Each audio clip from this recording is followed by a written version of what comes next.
Hey guys, in this video we're going to talk about 3 pros and 3 cons of Thomasville, North Carolina, and why it might be a good choice for you or might not. Hey guys, and welcome to the channel. If you've been here before, welcome back. So today we're going to talk about 3 pros and 3 cons of Thomasville, North Carolina, why it might be a fit for you and why maybe it isn't for others. The last pro at the very end is why I really like it the best. Let's start out with one of the pros. It has great highway access. North and south of Thomasville has 2 highways. One's Business 85, one Interstate 85. They all connect to 85. But either way, you can get on quick to either one. One's 70 miles an hour, one's 55 miles an hour. But they can take you straight south and north towards Greensboro and Winston-Salem, or you can go south down towards Charlotte and Concord that way. But they also take you to other intersecting highways to take you east and west fairly quickly. Quick access to these highways means you're only minutes away from some of the more major metros. So if you wanted to work in one of the major metros but not necessarily live in them, Thomasville might be a good fit for you because we're 30 minutes or so from Winston-Salem and Greensboro both, and about 30-45 minutes to Concord south, even though I would hate to drive to Concord every day because there's always wrecks on that highway every time you go that way. Never fails. And North Carolina, everybody has to rubberneck the whole time and go 35 miles an hour when it's not even in our side of the highway.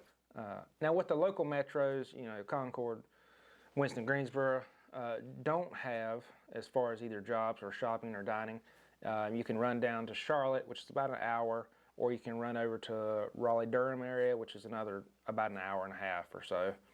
But if they ain't got it, then it ain't North Carolina. Now let's talk about one of the cons of Thomasville. In the recent years, we've seen an uptick in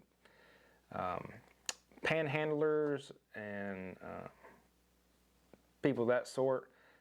From what I've been told, they're here because of the highways, and really that's where you see them at on the southern side mostly, next to Interstate 85. You'll see some there. You'll see a few tents in the woods every now and then. It also really doesn't help that we've had a couple of these extended stay motels pop up over the years, and people just really extend their stay forever.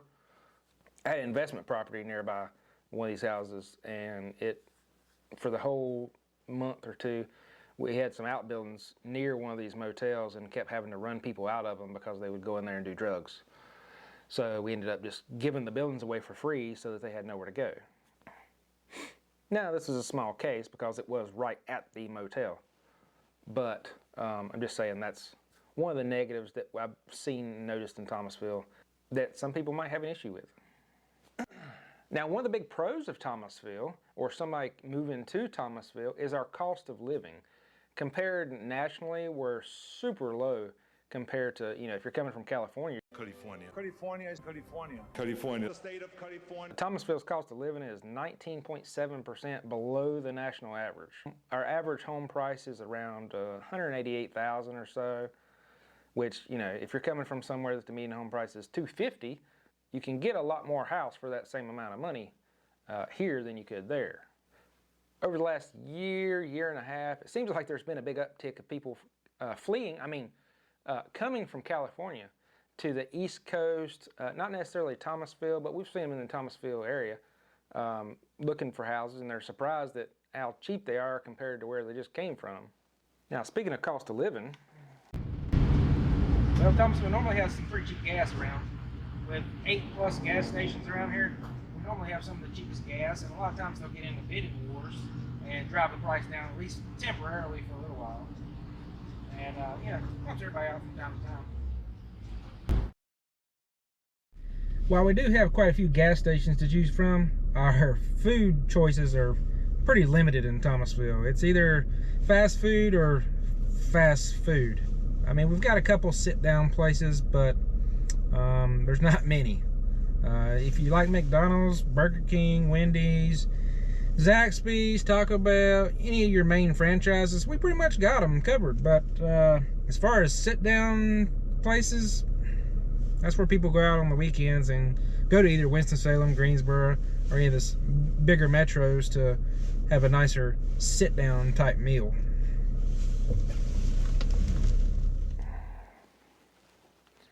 Now, speaking of cost of living, that's also a con for Thomasville. The reason people are here is because the housing is more affordable. But it also means that those people that are here, we have a significant problem with people getting qualified for loans because their credit isn't good enough or they don't make enough money. So Thomasville is actually a pretty big investment town.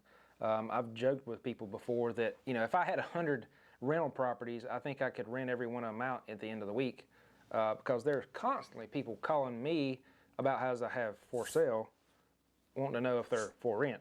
I don't know how for sale became for rent, but we get the calls all the time. So if you're an investor, Thomasville may be a place to look. I've dealt with several investment properties, either my own or selling for others. You can pretty regularly find houses for $20,000 to $60,000. Now, obviously, they're going to need some work, but you know, you can get them in those price ranges in Thomasville. And now we're talking about the best thing I like about Thomasville is not necessarily Thomasville itself, but where it's located in the state. If you're like mine and probably other families, one of you is more of a mountain person, one of you is more of a beach person, and if you can't really decide, then Thomasville might be a good fit for you. So if you head east, I'm not sure if it's east or that's east, I don't know if I'm turned around, but if you head east, we're about 3 hours away from Wilmington Beach. You can enjoy your sand, your surf, your seafood, boardwalk, some great donuts, really good donuts. But if you're more my style, you can head toward the mountains, and there you're about 2 to 3 hours away from that, depending on which one you go to. But you can go skiing, you can go hiking, you can look at the waterfalls. During the fall, it's a big time for people to visit up there, go for some scenic drives and look at the different colors of the leaves. And also they have much cooler weather most of the time. And the last con is kind of going back on the last pro, but there just really isn't much to do here. Now, that's a pro to some. They want a little bit slower paced life. A lot of the beach people like that, but you know, there just isn't much to do here as far as dining, entertainment, outdoor activities, recreation. There just really isn't that much to do. Most people on the weekends, they tend to go to the, like I said, the larger metros, Winston, Greensboro, even down towards Charlotte if they want to go out for shopping or dining if you're not looking for just fast food, because that's pretty much what we got is fast food. As far as recreation, you know, there really isn't much to do here. You can go to Lexington, which is just right there. But Lexington has several parks in it that you can enjoy with your family or go on hikes. Or if you go a little bit more south, you got High Rock Lake if you're more of a lake person. But as far as Thomasville itself, I mean, the only thing we got Tom Lex, which is still Thomasville, Lexington. Then you go kayaking, but there isn't much. But some people are into that, you know, just don't want a lot, and then it keeps a little bit slower pace of life. Well, I hope you found this helpful. If you're looking to move to the Thomasville area or any of the surrounding areas in North Carolina, I'd love to talk to you. But until next time,